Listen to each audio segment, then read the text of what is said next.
Okey, Assalamualaikum warahmatullahi wabarakatuh. Saya akan share macam mana kita nak create soal selidik menggunakan Google Form. So, mula-mula kita type lah Google Forms. Okey, and then kita ambil yang ni lah, Google Form Free Online Survey. Okay, go to Google Form. Okey, bila kita masuk sini, kita buka yang blank document. Okey. So, di blank document ni adalah kita panggil back office lah. Okay. So, kita boleh masukkan maklumat program yang kita nak buat survey. Contohnya, soal selidik bengkel e-book. Okay, 2021.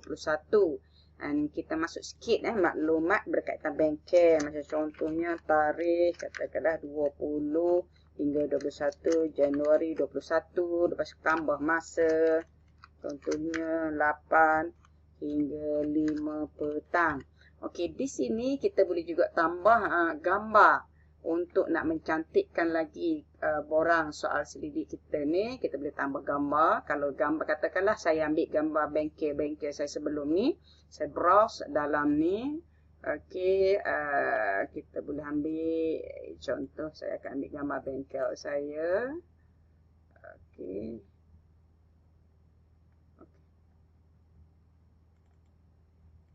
Contohnya poster, saya ambil gambar bengkel ni contoh.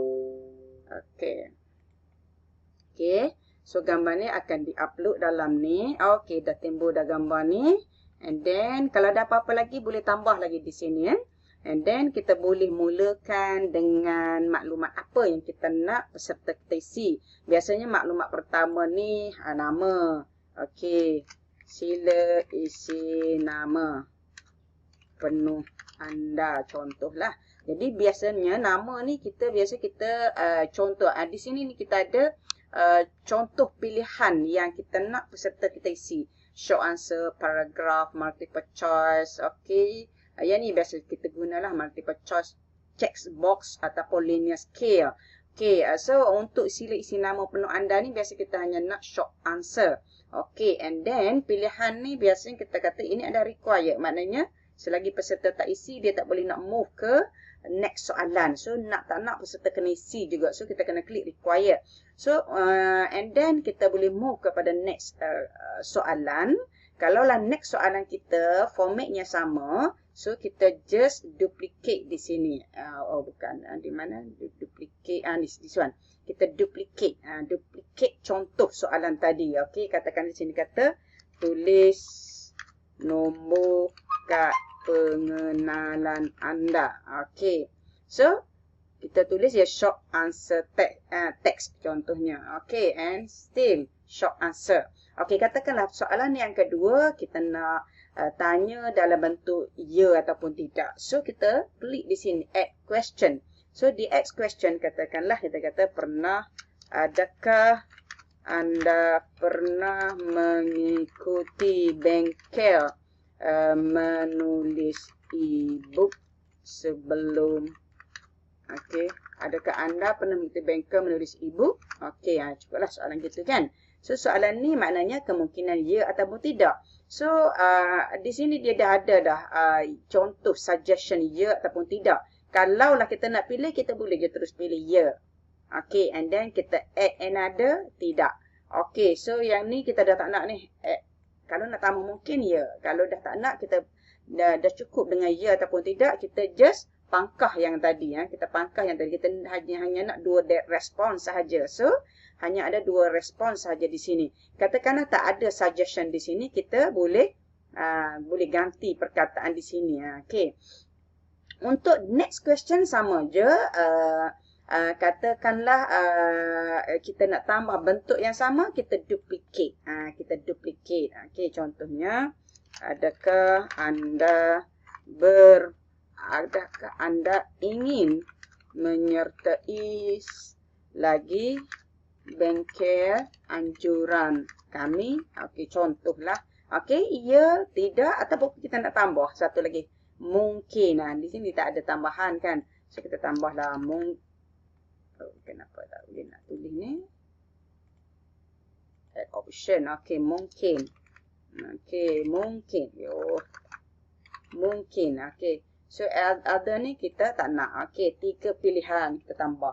Okey, satu lagi saya nak tunjuk contoh kalau kita nak tambah soalan dalam bentuk linear. Okey, contoh. Okey, kita masuk soalan di sini, tambah soalan. Okey, tambah soalan kita kata nyatakan kepuasan anda berkait kepuasan anda terhadap ceramah yang disampaikan oleh penceramah 1. Okey, so kalau kepuasan biasanya dalam bentuk skala lah. Jadi kita kena ambil pilihan linear scale. So dah bagi tahu dia mungkin kita boleh linear scale ni 1 sampai 10 di sini. Untuk yang biasanya yang education tu tinggi biasanya bolehlah sampai 10, tapi untuk orang biasa-biasa kita biasanya 1 hingga 5 dah cukup. So biasanya yang paling rendah tu maknanya kita letak sebagai sangat tidak berpuas hati, dan yang paling tinggi sangat berpuas hati. Okey. S besar ya. Okey. So, kita siap. Sangat berpuas hati dan sangat tidak berpuas hati. So, kalau nak tambah benda yang sama, soalan ni bentuk format yang sama. Okey.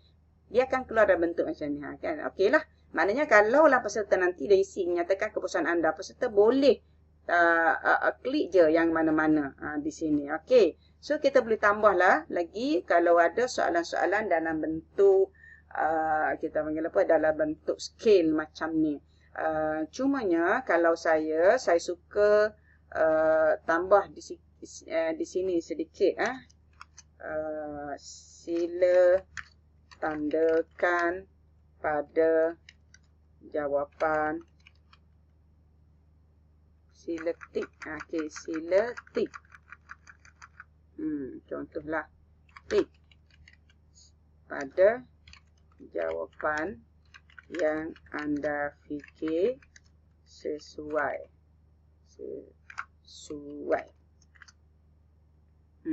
Gitu. Ada sekelas explanation. Okey, so tambahlah sebanyak mana yang kita nak tanya kepada peserta kita. Okey, di sini saya lupalah. Di sini macam di sini saya dah bagi tahu tadi. Kalau kita kata soalan ini adalah required, maknanya kita klik tadi kan. Kalau nak edit, buka je di sini. Okey, kita required. So, bila kita required, tanda required, dia akan keluar tanda bintang ni. So, di sini kebanyakan kita kena tulislah required. Kalau soalan tu memang perlu dijawab. Okey, so required, soalan ni pun required, mana mesti dijawab. Soalan ni pun mesti dijawab. Bergantunglah soalan mana yang kita rasa wajib dijawab. Okey, ni pun contohnya wajib dijawab. Okey, so begitulah seterusnya kita boleh buat. Last yang terakhir, saya sukalah tambah kalau saya kata terima kasih paling kurang lah. Terima kasih atas kerja sama anda mengisi borang feedback ini. Okey. So, bolehlah kita tambah gambar pula di sini. Kita carilah gambar di Google Image. Okey. Thank you. Okey, thank you. Contohlah, kita cari gambar thank you. Gambar yang lawa-lawa sikit kita nak. Okey, thank you. Katalah kita ambil gambar insert. Okey. Kan dah cantik insert. Okey, satu lagi kita boleh edit ni. Macam ni dia warna macam ni kan. Kita boleh je nak ubah. Ni dia bertukar merah, ni orange, okey ni biru ni apa nama hijau. Dan satu lagi kita boleh kalau kita ramai AJK, kita nak kalau boleh AJK lain boleh terus tengok dan terus edit dalam form ni. Kita boleh tambah collaborator. Okey, kita klik yang 3 butang ni, add collaborator. So, bila kita add collaborator, bolehlah masuk email kawan-kawan kita yang lain dalam ni. Nanti terus akan notify dalam email kawan kita tu, dia boleh buka and boleh edit terus. Okay. And then, satu lagi kalau kita nak tengok contoh. Contoh soalan ni macam mana peserta, readers akan tengok. Inilah contohnya. Bila dia buka je nanti, dia akan keluar macam ni. Okay. Apa lagi tu? Yang ni boleh cantik-cantikkan lagi lah. Okay, kita balik semula. Nanti apabila ada peserta isi, dia akan ada respons di sini. Respons 1, 2, and then respons nanti kita klik je, dia akan keluar yang siap analisa respons kita. Jadi itu sahaja. Selamat menghasilkan Google Form sendiri. Assalamualaikum.